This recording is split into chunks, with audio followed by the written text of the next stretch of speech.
In 2021, Belarus brazenly flew in thousands of migrants from the Middle East and pushed them toward the EU, creating an economic crisis at Europe's borders. Poland alone spent over 100 million euros on border security, straining public resources and igniting social tensions. With countries like Finland also fleeing the heat, how can Europe tackle the economic uncertainty brought by this wave of migration while still honoring human rights? Poland was seen for a long time as a shining example of what is possible in terms of reform. The plan was simple: flood the EU's borders and create chaos.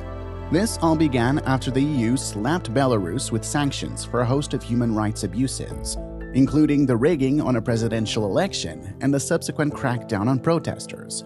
Lukashenko retaliated by opening the floodgates, essentially weaponizing these migrants as pawns in a geopolitical game. Well, basically because they cannot kiss us in our forehead like Mr. Juncker used to kiss Donald Tusk.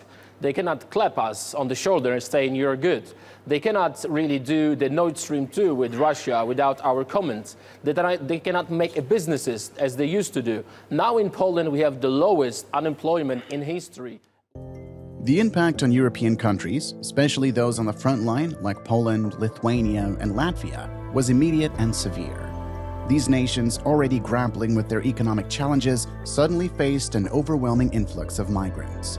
For instance, Poland saw a sharp increase in border crossings, with numbers swelling by over 30% in a matter of weeks. This surge strained public resources, disrupted local economies, and heightened social tensions. It wasn't just about the numbers. It was the sheer unpredictability and the strain it put on already fragile systems. That's a possibility, and actually it looks likely that Europe will face some kind of recession. And we can, of course, also affect, as countries, what kind of recession will that be. Finland, too, felt the pressure, particularly along its 800-mile border with Russia. The Finnish government quickly realized that this wasn't just a spontaneous movement of people, but a coordinated effort by Russia to retaliate against Finland's NATO accession. The situation forced Finland to propose new laws allowing border guards to turn away migrants, a move seen as necessary to protect national security, but controversial nonetheless. This brings us to the human rights concerns that have made these laws a hot-button issue. Human rights groups and refugee advocates argued that these pushback laws violate international law, specifically the principle of non-refoulement. This principle forbids sending asylum seekers back to countries where they might face persecution, torture, or inhumane treatment. Organizations like Amnesty International and Human Rights Watch have been vocal, claiming that these policies undermine the rights of vulnerable people seeking refuge. By parties, especially on the right.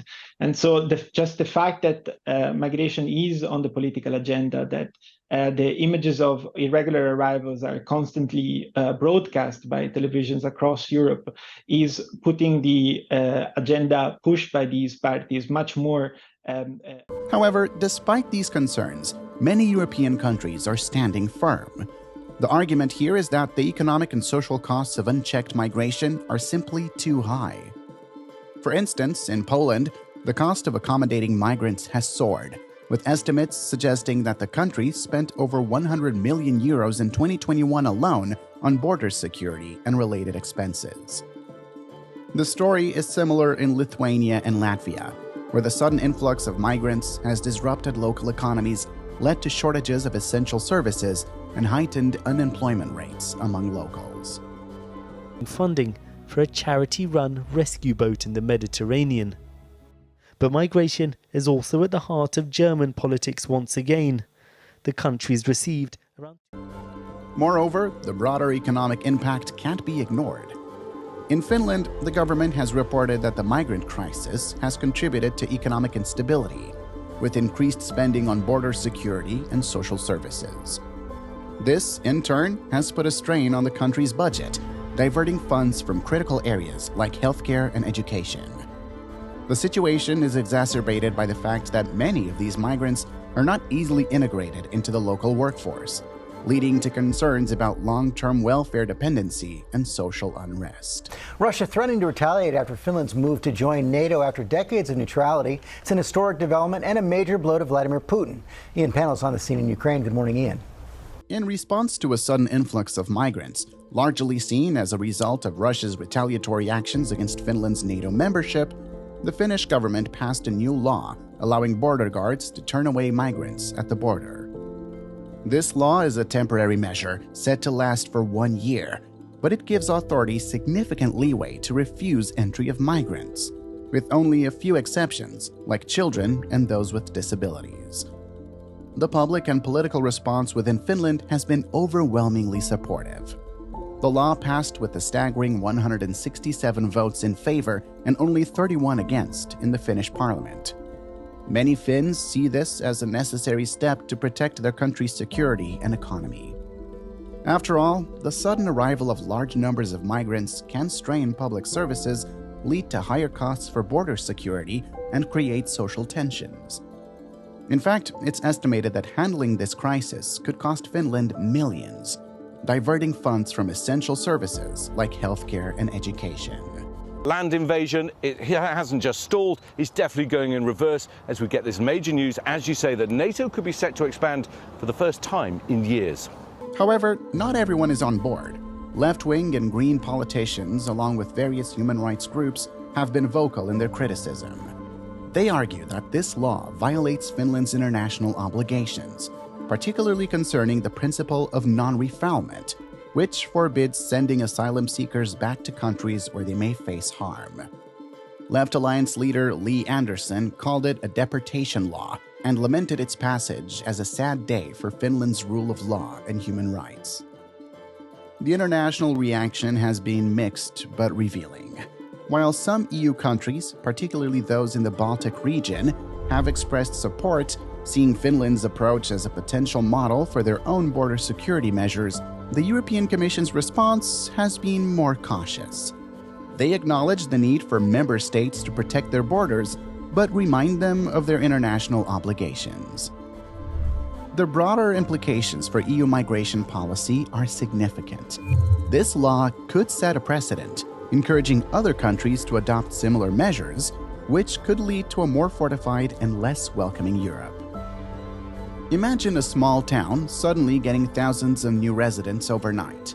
Public services would be overwhelmed, right? That's exactly what's happening on a larger scale across several European countries. The immediate strain on public resources like housing, healthcare, and social services is immense. Take Germany, for example. When a significant wave of migrants arrived in 2015, the government faced an immediate need to provide shelter, medical care, and basic necessities. This sudden demand strained local budgets, with costs skyrocketing to over 20 billion euros in that year alone.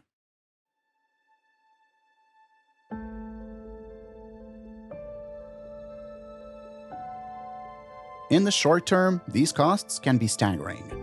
Public services, already stretched thin, struggle to accommodate the needs of a growing population.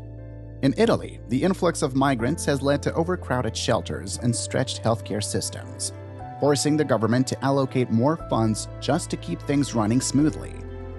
The situation isn't much better in France, where social services are under pressure and local authorities are scrambling to provide adequate housing and support. The result? Higher taxes or cuts in other areas, which isn't exactly popular with the local population.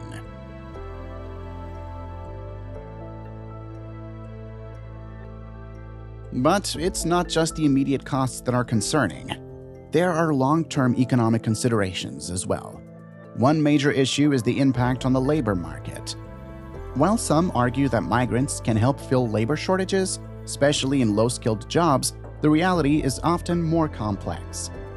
Integration into the job market can be slow, and language barriers, lack of qualifications, and cultural differences can hinder employment opportunities.